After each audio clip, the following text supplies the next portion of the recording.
Bonjour, je suis colistière sur la liste L'Avenir en Commune, je suis maman de 3 enfants et je suis professeure dans un lycée professionnel à Tarbes. Comme vous, j'ai appris qu'on allait réouvrir les écoles, les portes des écoles le 11 mai. Donc d'abord, très contente, reprendre mes cours avec mes élèves en face à face, travailler avec mes collègues en équipe. Un sentiment de joie, vraiment super contente. Et puis je me suis posé la question pourquoi le 11 mai. J'attendais des progrès scientifiques, mais rien.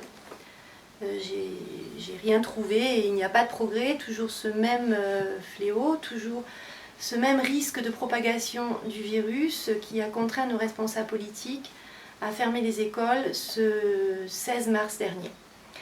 Donc voilà, donc la seule raison qui a poussé le président à réouvrir les portes des écoles est une raison purement économique, c'est-à-dire les Français doivent reprendre le travail et c'est plus facile si les enfants sont à l'école. Cet argument économique a été d'ailleurs confirmé par notre Premier ministre ce mardi. Donc on a décalé l'ouverture des lycées, mais pas pour les écoles et les maternelles. Pourquoi ? C'est quand même plus facile pour les lycéens de se garder à la maison, alors que pour les parents, c'est pas possible d'aller travailler s'ils ont des enfants en bas âge et en primaire, donc il faut qu'ils aillent à l'école. Pourtant, pédagogiquement, si on y réfléchit bien, c'est quand même plus important de réouvrir les classes à examen, c'est-à-dire les premières et les terminales. Donc reprendre, d'accord, mais dans des conditions sérieuses. Donc on a eu des réunions avec l'équipe de direction et les équipes pédagogiques justement sur la reprise, les conditions de reprise. Alors les masques, les masques, il semblerait qu'ils seraient obligatoires, mais qui va fournir les masques ?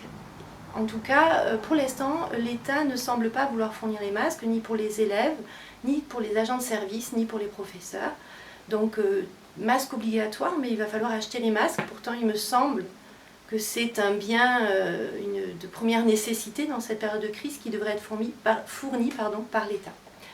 Les tests, on n'en a pas encore entendu parler. Alors, on en a entendu parler hier par notre Premier ministre, mais pour l'instant, personne n'a parlé des tests. Pourtant, il semblerait que ça serait un moyen, bien sûr, fiable et sérieux.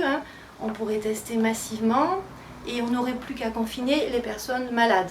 Voilà. Seulement, il faut des tests. Alors en Allemagne, ça fonctionne parce qu'il y a des tests. Et j'étais surprise d'apprendre hier aussi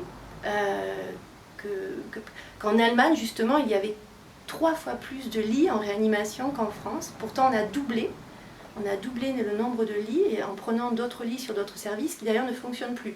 Ça veut dire qu'on a quand même un fossé au niveau de la santé, matériellement, avec d'autres pays. Alors ça s'explique parce que depuis quelques années, il y a un démantèlement justement du service public, mais des hôpitaux, de la santé. Et d'ailleurs, on est très touchés, notre liste, et à un combat à mener par rapport au projet de l'hôpital unique à Lannes.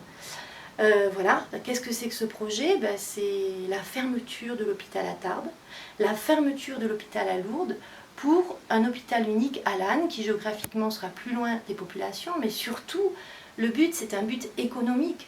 Mutualiser les moyens, ça signifie moins de lits, supprimer des postes, supprimer des lits. Donc on est vraiment, c'est notre grand combat. Avec l'Avenir en Commune, on a bien sûr lancé une pétition que je vous invite à venir voir. Nous avons mis un lien sur notre site. Allez la lire, vraiment ça serait important, c'est important.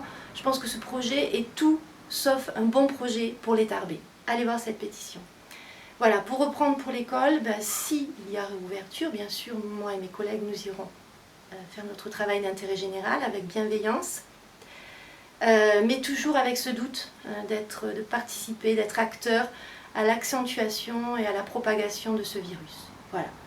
Donc je vous souhaite à tous une très bonne continuation et beaucoup de courage dans cette période de crise.